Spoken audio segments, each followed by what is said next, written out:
good morning. I'm going to continue with the story on the family farm. We have a cast of characters here. The story is mainly told by Joe, the old mule, and he got a new horse in. They used to be called Knothead, and his name was changed to Favor. Then we met a cast of characters as Farmer Brown, who was the owner of the farm, and the story goes along as Favor begins to learn some of the life struggles that it has, but it takes a different twist as we've gone through stories about hooking up to a mowing machine, having to wear a bit in his mouth, having to hook up with a yoke. These are farm terms, and many people are not used to these things because we don't live in an agrarian or a farming community. But these are tools that are used for hundreds of years in times past. Today we're going to go and we're going to talk about hard time. This was a hard time, as you will discover as we begin to read. Breaking new ground. What's this all about, Joe?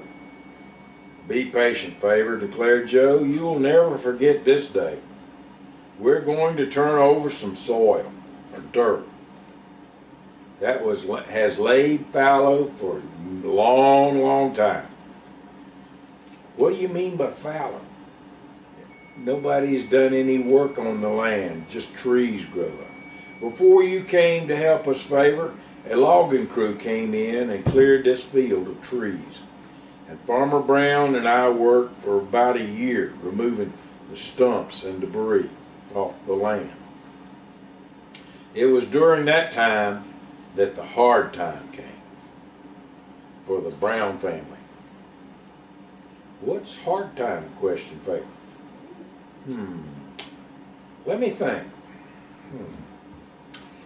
Well, it was about right after harvest time, about 2 years ago, that they got a telegram from their only son, who was killed in a big war somewhere on the island in the middle of something called an ocean. Iwo Jima is what I remember the island was called, and there was a mountain that his son was killed on. Anyway, Mr. and Mrs. Brown took it hard, did a lot of crying, shouting with bursts of anger. Mr. Brown got angry.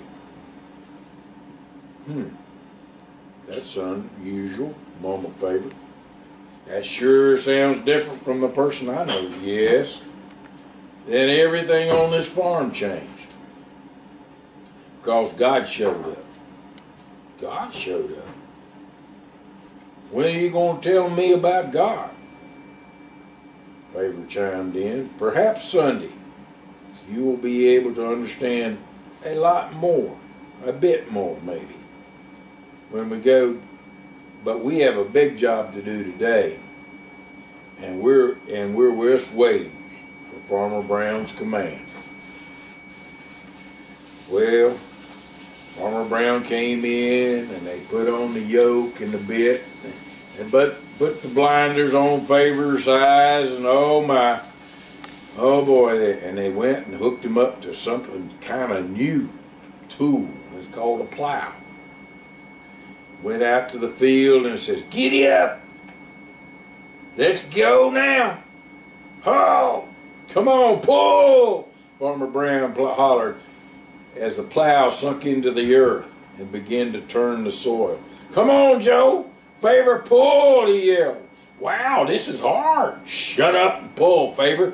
It's time to show yourself strong. Don't look around. Don't look at that tall tree at the end of the field," grunted Joe. "I need your help now." "This is hard, but you can do this, so press on." They reached the end of the field, turned around, and Farmer Brown says, "Are you guys ready to go again? Come on, boys, let's go. Get up, ho!" He shouted with a strong voice. Joe kept encouraging Favor to stay in step and to look at the other end of the field. I'm tired, fussed Favor. Just give me another step and sing. Do what? Sing? Get your mind straight on the task at hand and pull. Whew. He made another run. Just a few more rounds and we'll be done. Whew. Wow. I'm tired. Well, is this hard time, Joe? It sure seems like it is to me. We will get this done if you and I pull together and focus on one step after the other. So come on, sing a new song. What are we going to sing, Puff Favor? We're climbing Jacob's ladder. So Joe sang the song in step by step, the rhythm as they pushed on, and the collar and the yoke would pull the plow through the hardened earth. Just 5 more times through the field, Farmer Brown shouted, right before they started the short rows. What are short rows? Well, the low rows are not as long. That means you're getting to the end of the job. Whew, wow. The day seemed to pass very shortly. And it passed and they were quickly instructed. And they finished by the mid-afternoon. Favor and Joe didn't eat much lunch and only drank a little water as Joe's instruction. Favor had learned a valuable lesson today. It was difficult, but very productive day as they broke new ground. Farmer Brown gazed over the broken field and offered a prayer of thanksgiving. This is our future, Lord. Fertile ground, prepared for your seed and our use. Thank you, Lord, for the bountiful harvest that's going to come. On the way back to the barn, they passed a field of corn, ready for harvest, and Joe said to Favor, "This is what the field we just plowed will look like next year." Wow, Favor said, puffing but thinking about all he had seen and done. Then his head began to swell with pride. Because of the work that we had just accomplished, with a little help from Joe and Farmer Brown. Joe kept silent as they went back to the barn for a good rest, food, and water. Favor was horsing around, bragging, telling all the animals in the barn what he had done, and finally Joe had enough and snorted, "Would you please shut up?" Favor shook his head and just glared at Joe, muttering under his breath. I wondered what's wrong with him. It was almost dark when Farmer Brown came in back to milk Gracie. She was nervous and prepared to kick when she saw the milk bucket. But Farmer Brown was persistent and began to gently milk her, using encouraging words as Gracie focused on a bowl of oats. And Mama Cat and 3 little kittens came around as Farmer Brown directed a stream of milk in their direction, coating their faces with the creamy substance, and their tongues were all busy with face washing.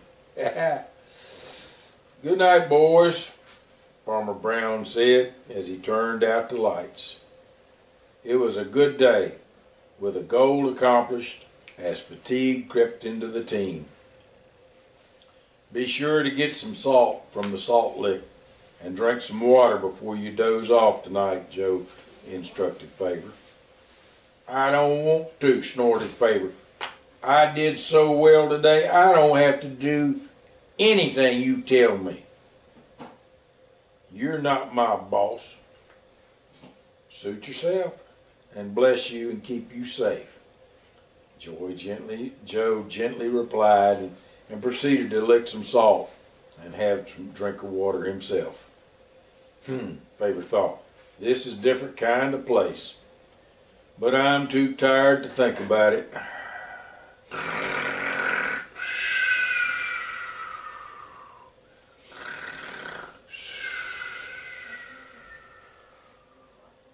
everything was peaceful. But a few hours later, that night, it was all calm when Favor woke up with pains that pierced his body with searing daggers, knotting his muscles throughout his body. "Help! Help! Help me, Joe!" Favor cried. Licked the salt and drank some water. Came the reply, but Favor said, "I can't help me, Joe." Favor struggled a little more as he tried to move.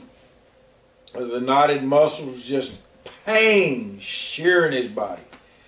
He went towards the water trough and licked some salt and drank some water, wondering what had happened to him. After what seemed an eternity, the muscles relaxed a bit, but Favor was afraid to move. He drank some more water and moved a little, and he thought, "I might live to see another day." Maybe. As the muscles relaxed a little bit, he dozed back off to sleep. Farmer Brown arrived at the barn a little late the next morning. "Good morning, boys. And how are you, Fruitful?" Do you remember who Fruitful is? Fruitful was the cow that was giving milk, but it was pregnant. And had to get Gracie so that they had milk in the house. Because remember, the milk that Fruitful would produce was for that little baby calf. Had medicine and everything that God knows how to provide for that youngster. "Is today your day, Fruitful?" Wonder what that's all about. "Let me see, it could be. I'll be back to check on you soon." What are they talking about, Joe?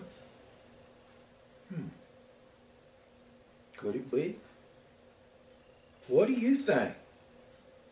Could Fruitful be ready to give birth to that new calf? Gracie, are you ready for some of that good goat juice milk? Easy, girl. Yes, you're getting used to me, huh? After Farmer Brown fed all the animals, he told Joe that he would be back in a little while and patted him on the head.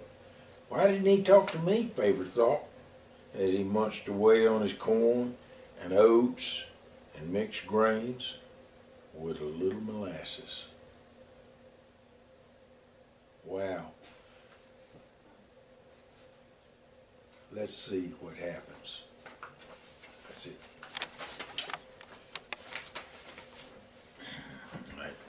I'd find...